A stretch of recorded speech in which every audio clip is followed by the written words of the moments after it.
राहुल गांधी की संसदीय सदस्यता जाने पर सारा विपक्ष एकजुट। राहुल गांधी ने कहा, माफी नहीं मांगेंगे, चाहे सदस्यता जाती है तो जाए। बिहार के कटिहार में विपक्षियों के द्वारा किया गया नरेंद्र मोदी का पुतला दहन।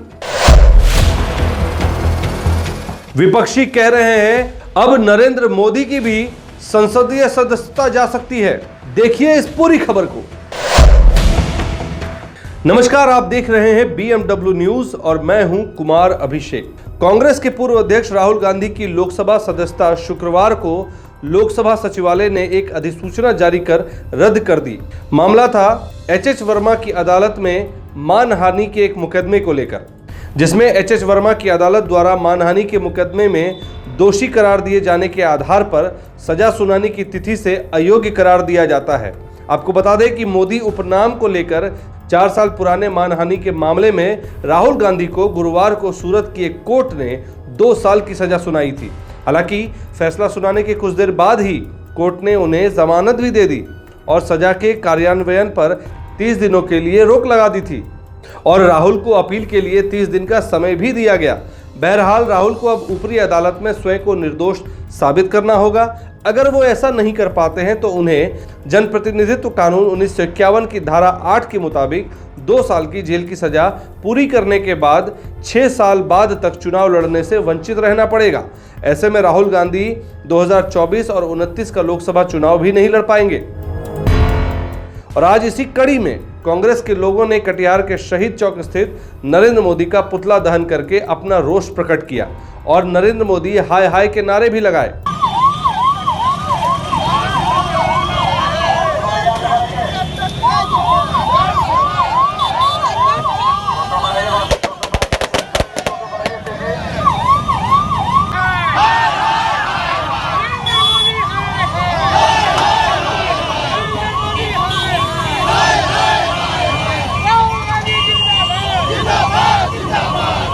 वहीं जाने माने चुनावी रणनीतिकार प्रशांत किशोर ने बीजेपी को नसीहत दी कि वो वाजपेयी जी को याद करें। उन्होंने कहा कि कानूनी प्रक्रिया का सम्मान करते हुए मुझे लगता है कि 2 साल की सजा अधिक है। राजनीति में इस तरह के बयान और टिप्पणी लोग एक दूसरे के खिलाफ देते ही रहते हैं। सुनिए उन्होंने आगे क्या कुछ कहा। तो वाद विवाद, टीका टिप्पणी, इस तरह के शब्द प्रयोग होते रहते हैं। ये कोई पहली और आखिरी घटना नहीं है।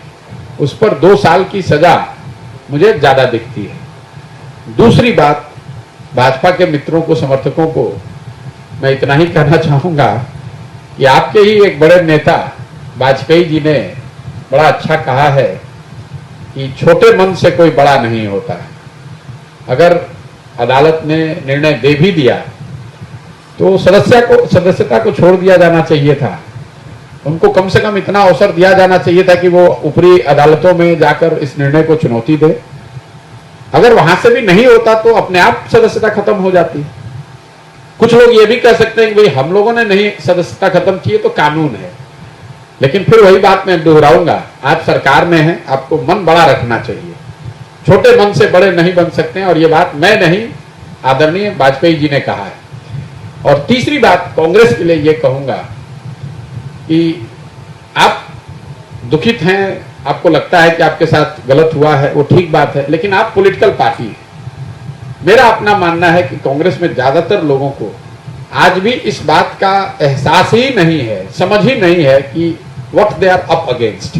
इस विषय पर हमने बिहार के पूर्व शिक्षा मंत्री रामप्रकाश महतो जी से भी बात की और उन्होंने अपनी प्रतिक्रिया देते हुए कहा है, नरेंद्र मोदी ने भी रेणुका चौधरी पर शूर्पणखा जैसा बयान देकर मर्यादाओं का उल्लंघन किया और अब विपक्षी दल एकजुट होकर उनकी भी सदस्यता भंग कराने को लेकर एकजुट हो रहे हैं। सुनिए उन्होंने आगे क्या कुछ कहा है। जैसा कि राहुल गांधी के बारे में निकाला गया कि इन्होंने इस तरह से अमर्यादित भाषा का प्रयोग किया या जो भी है, मोदी के बारे में, मोदी का मतलब कास्ट को उन्होंने इस तरह से बोला, तो और इसके बाद उनकी सदस्यता रद्द कर दी जा रही है। क्या बीजेपी में आप लोगों ने ऐसा कोई नहीं निकाला है विधायक या सांसद जिसकी सदस्यता रद्द कर दी जाए, जिनके ऊपर केस हो और उनकी रद्द नहीं हुई है? इस बात को लेकर आप लोग क्यों नहीं आगे आते हैं? आएगा, सब लोग विचार कर रहे हैं, सभी लोग इस पर राय आना तो चाहिए मोदी पर। मोदी जी खुद रेणुका चौधरी कांग्रेस के नेता को सदन में बोली कि शूर्पणखा के जैसा हंसी है। रामायण सीरियल के बाद पहली बार हम हंसी देख रहे हैं। शशि थरूर पर व्यंग करते हुए कहा कि 50 करोड़ की गर्लफ्रेंड है।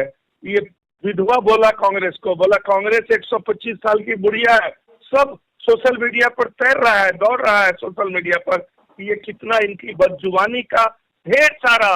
ये मोदी जी एक बार कर्नाटक में किसी सभा में बोले थे, ये मोदी है, हम आ जाएंगे तो बहुत लोगों का इलाज कर देंगे। तो ये तो दादागिरी वाली मामलों को लेकर अभी तक विपक्ष चुप क्यों है? क्यों नहीं आगे आकर इनकी भी सदस्यता भंग कराने के ऊपर बात एक लंबी लड़ाई लड़ रही है विपक्ष? निश्चित रूप से केवल एक नहीं, इनके कई नेताओं पर। कौन इसका मंत्री अनुराग ठाकुर राज्य मंत्री था, बोला देश के गद्दारों को गोली मारो साले को।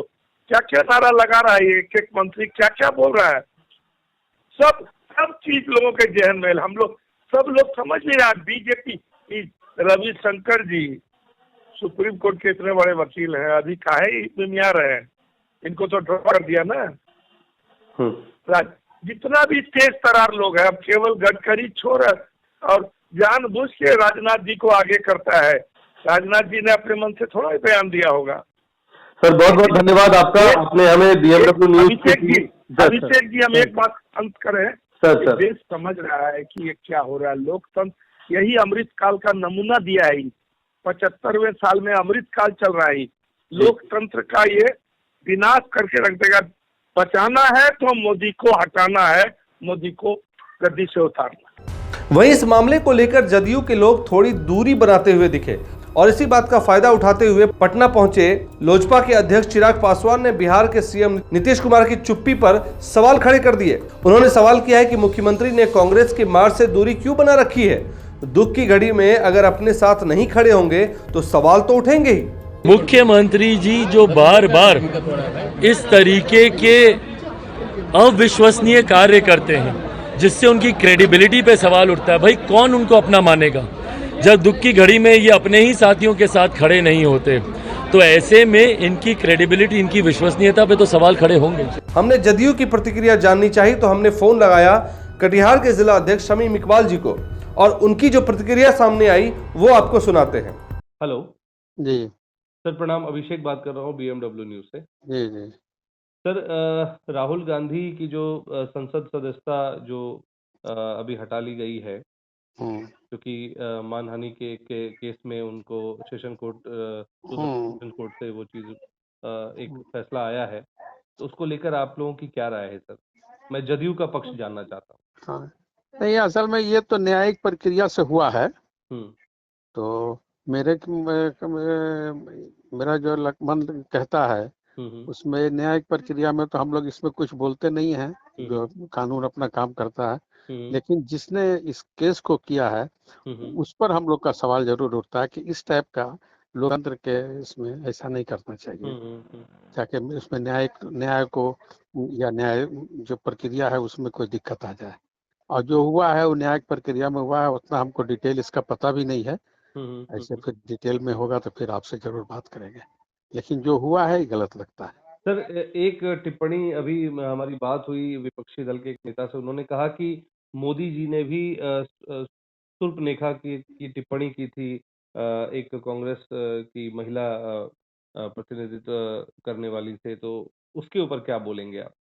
नहीं, उस की बात हमको जानकारी नहीं है, लेकिन जो हुआ है राहुल गांधी के, आदरणीय राहुल गांधी जी के लिए जो 2 वर्ष का सजा हो करके उनकी सदस्यता खत्म कर दी गई है, तो ये ऐसा न्याय उचित नहीं लगता है।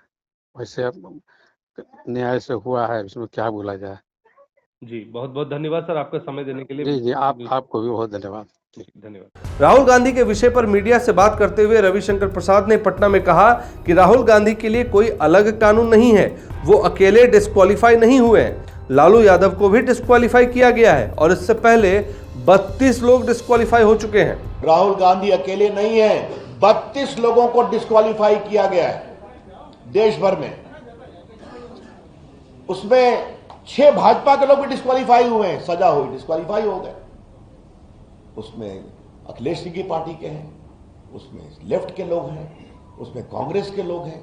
बिहार में लालू प्रसाद जी डिस्क्वालीफाई हुए, जयललिता जी डिस्क्वालीफाई हुई। तो राहुल गांधी की पार्टी की तरफ से उनको कोर्ट से स्टे दिलाने की कोशिश क्यों नहीं हुई? भाजपा यह कोशिश करना चाहती है, क्या नाखून कटाकर शहीद होने की कोशिश कर रहे हैं? हमारा स्पष्ट आरोप है, जानबूझकर यह नहीं किया गया ताकि कर्नाटक के चुनाव में राहुल गांधी के प्रकरण को भुनाया जाए। 32 लोग डिस्क्वालीफाई हुए तो बाई इलेक्शन हुआ, तो आपके लिए क्या अलग कानून बनेगा क्या? वो जैसे ही हारते हैं तो विदेश में जाकर भारत के लोकतंत्र का विलाप करते हैं। राहुल गांधी की पॉलिटिक्स बहुत सीधी है। हमको जनता वोट देगी, लोकतंत्र ठीक है। हम हारेंगे, लोकतंत्र खराब है। हम जीतेंगे, चुनाव आयोग ठीक है। हम हारेंगे, चुनाव आयोग खराब है। तो झूठ बोलना राहुल गांधी की फितरत हो गई है। जब भी विदेश जाते हैं, भारत के लोकतंत्र का अपमान करना, भारत की संस्थाओं का अपमान करना, भारत के जनमत का अपमान करना उनकी आदत हो गई है। और मोदी जी पर तो वो क्या क्या नहीं बोलते हैं। अब देखना यह होगा कि क्या विपक्षी पार्टी एकजुट होकर नरेंद्र मोदी के सामने पहाड़ बनकर खड़े होती है और उनके शूर्पणखा जैसे बयान पर संसदीय सदस्यता भंग कराने को लेकर क्या कुछ करती है, यह तो वक्त बताएगा। Bureau report, BMW news. हमारा वीडियो अगर आपको अच्छा लगा हो तो आप हमारे वीडियो को शेयर करें, लाइक करें, हमारे चैनल को सब्सक्राइब जरूर करें। धन्यवाद।